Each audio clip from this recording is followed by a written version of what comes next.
Hello students, welcome to Mishra classes. Myself विचा मिश्रा। पिछली video में हमने क्या पढ़ा था? पिछली वीडियो में हमने देखा कि हम थ्योरी ऑफ टेक्टोनिक प्लेट्स हमने पढ़ा, जिसमें मैंने बताया था आपको कि विभिन्न प्रकार के जो मूवमेंट्स होते हैं हमारे टेक्टोनिक प्लेट्स में, वो कौन कौन से थे। वो कन्वर्जेंट बाउंड्रीज बनाते थे, वो एक दूसरे से दूर हो जाते तो डाइवर्जेंट बाउंड्रीज बनाते थे, साथ ही साथ वो ट्रांसफॉर्म बाउंड्री भी बनाते थे। और इन बाउंड्रीज के बनने के कारण जो मूवमेंट्स हो रहे थे, उनके कारण क्या हो रहा था कि जो हमारा आउटर क्रस्ट का जो पार्ट था, जो प्लेट्स थे हमारे, उनमें क्या हो रहे थे, जो है अलग अलग डाइवर्जन, अलग अलग प्रकार के चेंजेस देखने को मिल रहे थे। तो इस सारी चीजों को हमने जो है पिछली वीडियो में पढ़ा है।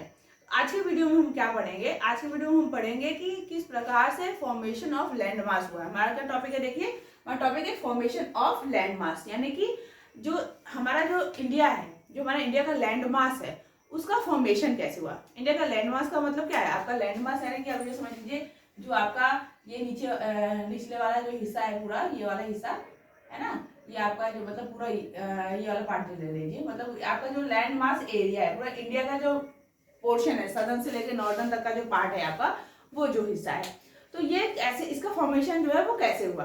अब इसके फॉर्मेशन को जानने के लिए हम थोड़ा सा इसके बैकअप एक स्टोरी जो है वो समझेंगे। ठीक है, तो स्टोरी क्या है हमारी? स्टोरी ये है कि सबसे पहले ये देख लीजिए, ये फिगर आप अच्छे से देख लीजिए, समझ लीजिए ये फिगर क्या है। ये पहले जो हमारा वर्ल्ड था, जो है जो हमारी पृथ्वी थी, वो बिल्कुल ऐसी दिखती थी।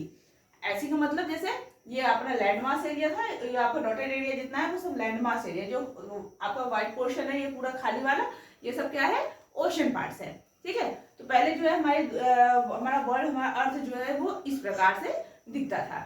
ठीक है, तब इसमें कुछ चेंजेस देखने को मिले हैं। अब ये चेंजेस क्या थे? सबसे पहले हम जान रहे थे इसके पार्ट्स के बारे में। तो जो हमारा साइड वाला वाटर वाला पोर्शन था, ये व्हाइट वाला, ये वाटर पोर्शन था, इसका क्या कहा जाता था? इसे कहते थे पैंथेलाशा। ठीक है, इसे जो है पैंथेलाशा कहा जाता था। जो हमारा लैंड मास एरिया था, उसे पैंगिया कहा जाता था। इस चीज को याद रखिएगा, लैंड मास क्या है आपका? पैंगिया है, और आपको वाटर बॉडी जो है वो क्या था? पैंथेलाशा था। ठीक है, अब जो पैंगिया है वो हमारे लिए इंपॉर्टेंट है भाई। क्यों? क्योंकि इसी से तो इंडिया जो है वो लैंड मास बाहर निकला हुआ है, क्योंकि ये मतलब आपका क्या है? जमीनी भाग है, तो इसे हमें पढ़ना है। तो इसमें क्या बताया गया? हमने देखा था कि मैंने आपको पढ़ाया था कि टेक्टोनिक प्लेट्स में क्या होता है, नीचे जो है लगातार जो है वो मूवमेंट्स होते रहते हैं। तो आपका ये जो लैंड मास था, ये कहाँ? ये भी फ्लोट कर रहा था। किसके ऊपर? पानी के ऊपर नहीं फ्लोट कर रहा है। वो कहाँ फ्लोट कर रहा है? वो मैग्मा के ऊपर फ्लोट कर रहा है, क्योंकि इसके नीचे क्या है? आपके जो प्लेट्स हैं उसके नीचे क्या है? मैग्मा मोल्टेड रूप में है। अब वो मोल्टेड रूप में जो मैग्मा है, उसके नीचे से जो है क्या होता है? कन्वेंशन करंट जो है वो पास होते रहते हैं। तो कन्वेंशन करंट जब पास हो रहे थे, तो उसकी वजह से क्या हो रहा था? आपका ऊपर के जो लेयर था उसमें स्प्लिट्स होने लगे थे। मतलब क्या है? जैसे आपका ये मान लीजिए लैंड मास एरिया है, तो उसमें क्या है? नीचे मैग्मास वगैरह है, तो ये क्या कहते हैं? नीचे से पूरा आपका क्या कर रहे हैं? आपका कन्वेंशन करंट जो है वो पास कर रहे हैं। ठीक है, इस दिशा में जो है कन्वेंशन करंट जो है वो पास हो रहे हैं। तो कन्वेंशन करंट जब पास होते हैं, जैसे कि मैंने आपको पिछले वीडियो में बताया था, जब क्या होता है? डाइवर्जेंट बाउंड्री जब क्रिएट होती है, तो क्या होता है? नीचे से कन्वेंशन करंट जो है इस तरह से पास होते हैं, और वो ऊपर की ओर लिफ्ट करते हैं। ऊपर की जो साइड में लिफ्ट हो जाते हैं, तो क्या होता है? ऊपर से जो है प्रेशर जाता है आपके क्रस्ट के ऊपर, है ना। और वो क्रस्ट के ऊपर प्रेशर जाने की वजह से क्या होता है कि ऊपर की जो प्लेट है उसमें वो स्प्लिट होने लगती है, वो एक दूसरे से अलग होने लगती है, और उसमें दरारें पड़ जाती हैं। तो वैसे ही यहाँ भी हो रहा था। तो नीचे ये जो फ्लोट कर रहा था मैग्मा के ऊपर आपका ये लैंड मास एरिया, तो नीचे से कन्वेंशन करंट की वजह से इसमें स्प्लिट्स पड़ गई थी और वे दरारें पड़ गई थी। अब जो दरारें पड़ गई थी, तो इससे क्या होता है कि इसमें कुछ डिविजन देखने को मिले हैं। डिविजन क्या बताया आपका? देखिए कि इट इज डिवाइडेड। डिवीजन क्या है कि southern part of super continent was Gondwana land and northern part of अंगारा लैंड। इसमें क्या बताया कि जो आपका लैंड मास एरिया था वो डिवीजन था। इसमें डिवीजन कैसे था? ये जो आपका नदर्न पार्ट था, ये देखिए ना, ये ऊपर वाला हिस्सा जो है आपका, ये जो नदर्न पार्ट है वो क्या है आपका? ये कहलाता था अंगारा लैंड के नाम से जाना जाता था। और ये जो आपका यहाँ से सदर्न पार्ट है, यहाँ ये वाला हिस्सा जो है, ठीक है, ये वाला, ये कह लीजिए ऐसे हम कह लें, यहाँ से लेके यहाँ से ये वाला पोर्शन जो है आपका, ये आपका क्या है? ये सदर्न जो पार्ट है, ये आपका क्या कहलाता था? ये कहलाता था गोंडवाना लैंड। ठीक है, इतना समझ में आ गया आपको कि ऊपर का जो नदर्न पार्ट था हमारा, वो क्या कहलाता था? आपका अंगारा लैंड कहलाता था। जो सदर्न पार्ट था वो कहलाता था गोंडवाना लैंड। ठीक, अब आगे क्या कहा गया? देखिए कि it included India, Australia, South Africa, South America and Antarctica as one single land. इसमें क्या क्या कि जो सदर्न पार्ट है आपका ये केवल एक सिंगल लैंड था, ठीक है, एक सिंगल लैंड था। और उसमें क्या क्या इंक्लूड थे, उसमें आपका अफ्रीका था, साउथ अमेरिका था, अंटार्कटिका था, ऑस्ट्रेलिया था और इंडिया था। ये सारी चीजें जो है यहाँ पे इंक्लूडेड थी और ये सारी इंक्लूड होकर क्या बनी थी, एक सिंगल लैंड थी। अब इसमें क्या कहा गया कि ये जो सिंगल लैंड आपका था ये ज्यादा समय तक जो है एक साथ नहीं रह पाए, ये जो है अलग हो गए थे। अब ये अलग क्यों हुए थे उसको चलिए हम आगे पढ़ते हैं। तो ये लोग दूर बहुत समय तक जो है एक साथ क्यों नहीं रह पाए, ये अलग कैसे हो गए, इसके क्या कारण था, क्या बताया गया कि the conventional currents split the crust into a number of pieces. जैसे मैंने आपको बताया कि जो प्लेट्स थे यानी कि ये जो आपका लैंडमास एरिया था जो कि किसके ऊपर तैर रहा था, मैग्मा के ऊपर तैर रहा था, मैंने बताया ना, फ्लोट कर रहा है।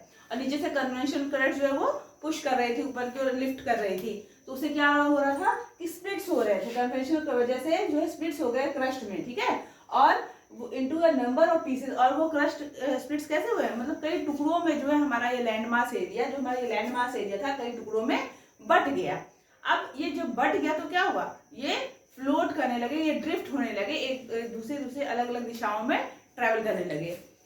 अब after the split plates drifting in different directions, मतलब स्प्लिट्स होने के बाद ये टकराव हुआ, मतलब जो बिछड़ा हुआ अलग अलग टुकड़ों में जो बटे आपके लैंड मास एरिया, ये वाला पोर्शन जो है वो क्या हुआ, फिर ये अलग अलग दिशाओं में ड्रिफ्ट करने लगे। अब ड्रिफ्ट कैसे करने लगे, फ्लोट करने लगे ये। अब फ्लोट का मतलब ये नहीं कि पानी के ऊपर फिर तैर रहे हैं, ये क्या हुआ, जब मैग्मा से भाई नीचे से मैग्मा ने स्प्लिट किया कन्वेंशनल करंट की वजह से, जिसमें ऊपर के आउटर पोर्शन जो है वो टुकड़ों में बट गए, तो जो टुकड़े हुए तो नीचे से मैग्मा के ऊपर तो फ्लोट कर ही रहे हैं आपके प्लेट्स। अब ये जब फ्लोट कर रहे हैं और नीचे से लगातार जो है गति चल रही है जो है, और उधर आपका अर्थ भी मूवमेंट कर रहा है, तो इसकी वजह से ये अलग अलग डायरेक्शंस में जो है वो ट्रैवल कर रहे हैं, मतलब ये कहीं इस तरफ चला गया, वो ये पार्ट इधर निकल गया, वो उधर निकल गया, मतलब इस प्रकार से अलग अलग दिशाओं में ये जो है वो बढ़ने लगे, तैरते हुए, कहाँ मैग्मा के ऊपर तैरते हुए ये चेंज करने लगे, फॉर्मेशन की दिशाएं जो है वो बदल गई। नेक्स्ट क्या होता है कि Indo Australian plate drifted towards the north. Indo Australian plate यानी कि आप देखेंगे यहाँ पर इंडिया था, यहाँ ऑस्ट्रेलिया था, तो इंडिया और ऑस्ट्रेलिया जो है वो एक ही प्लेट में थे। एक ही प्लेट का मतलब जैसे आपका मान लीजिए यहाँ इंडिया है और वो जो है नीचे से इस तरह से जुड़ा हुआ है, यहाँ पे आके आपका ऑस्ट्रेलिया है और यहाँ मान लीजिए समुद्र है, ठीक है।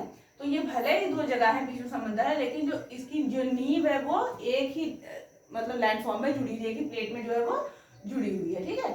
आपको ये एक ही लैंडफॉर्म में जो है जुड़ी हुई थी, तो वही आपका इंडो ऑस्ट्रेलियन प्लेट कहलाया था। तो इंडो ऑस्ट्रेलियन प्लेट का क्या होता है, क्या बताइए, देखिए कि Indo Australian plate drifted towards the north, मतलब जो ये इंडो ऑस्ट्रेलियन प्लेट था ये उत्तर दिशा की ओर जो है ड्रिफ्ट होता है, वो उसके ऊपर ट्रेवल कर जाता है, ऊपर की ओर चढ़ने लगता है। नेक्स्ट क्या बताया गया कि northward drift of Indo Australian plate resulted into collision with halogen plate. अब क्या होता है कि ये प्लेट जो है वो ऊपर की ओर ट्रेवल करती है, ठीक है, ये ऊपर की ओर ऐसे जाती है और यहाँ पे बीच में यहाँ पे एक समंदर है, उसका नाम है मतलब सागर है, ये टिट्स सी है, ठीक है, ये आपका टिट्स सी है। इसको आप लोग याद कीजिएगा क्योंकि ये इंपॉर्टेंट महासागर है। आगे जब हम फॉर्मेशंस ऑफ हिमालय वगैरह को बताएंगे तो वहाँ पे इस वर्ड ये सागर का बहुत ही मतलब यहाँ रोल है, यहाँ पे मतलब उसका नाम आता है, तो आपको ये चीज याद रखना है, ठीक है, ये आगे आपको काम आएगा। तो क्या हम बता रहे थे कि इंडो ऑस्ट्रेलियन प्लेट जो है वो क्या करता है, नॉर्थ की ओर ड्रिफ्ट करता है, और नॉर्थ की ओर ड्रिफ्ट करने के बाद ये क्या करता है, आता है यहाँ ऊपर, और यहाँ इंडो ऑस्ट्रेलियन प्लेट के पास यहाँ पे आके इससे ये यहाँ से यहाँ ऊपर आता है और यहाँ पे आके ऐसे टकरा जाता है, ठीक, मतलब इरोजन प्लेट जो है वो इस तरह से ड्रिफ्ट करता है, यहाँ से ये ड्रिफ्ट करती है और आके ये आपस में यहाँ टकरा जाती है। समझ में आ रहा है कि नहीं आपको, ये समझ, जब आप ये कंसेप्ट समझेंगे तभी आपको आगे समझ में आएगा कि फॉर्मेशंस वगैरह कैसे हुए हैं, ठीक है। ये आके इस प्रकार से ड्रिफ्ट कर देता है, फिर क्या होता है, दस फॉर्मिंग इंडिया लैंडमास, और इस प्रकार से इंडिया का जो है वो लैंडमास जो है वो बिल्कुल तैयार हो जाता है, वो बन जाता है। अगर हम इसको मतलब फिर से एक बार रिकॉल करके देख लेते हैं किस प्रकार से बनता है, ठीक है, ताकि आपको समझने में और आसानी हो। जैसा मैंने बताया आपको, हमारा वर्ल्ड जो है इस प्रकार से दिखता था, राइट, पहले ऐसे था, हमारा जो एक लैंड फॉर्म था और एक आपका जो ओशनिक फॉर्म था, ओशनिक फॉर्म को जो है पैंथलासा कहा जाता था, उसे पैंगिया कहा जाता था। इसमें जो है डिवीजन थे, क्यों थे, कन्वेंशनल करंट के कारण जो स्प्लिट्स हो रहे थे उसकी वजह से डिविजन्स थे।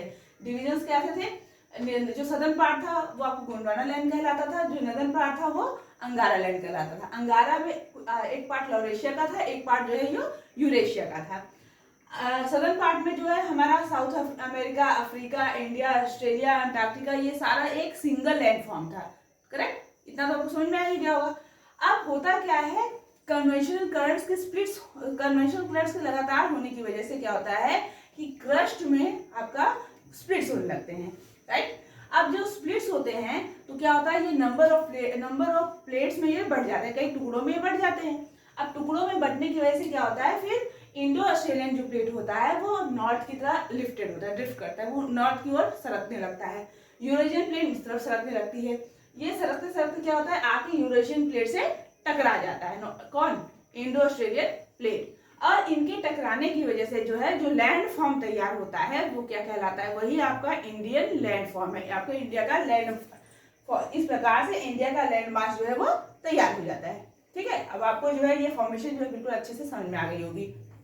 नेक्स्ट क्या बताया गया कि further many other features continue to develop after this, और इसी प्रकार से इसी के बाद जो है, इसी प्रक्रिया के बाद जो है इंडियन लैंड मास के अलावा भी और भी अलग अलग फीचर्स जो है वो डेवलप हुए, जैसे हिमालयाज डेवलप हुए, माउंटेन्स वगैरह, प्लेटू रीजन डेवलप हुए।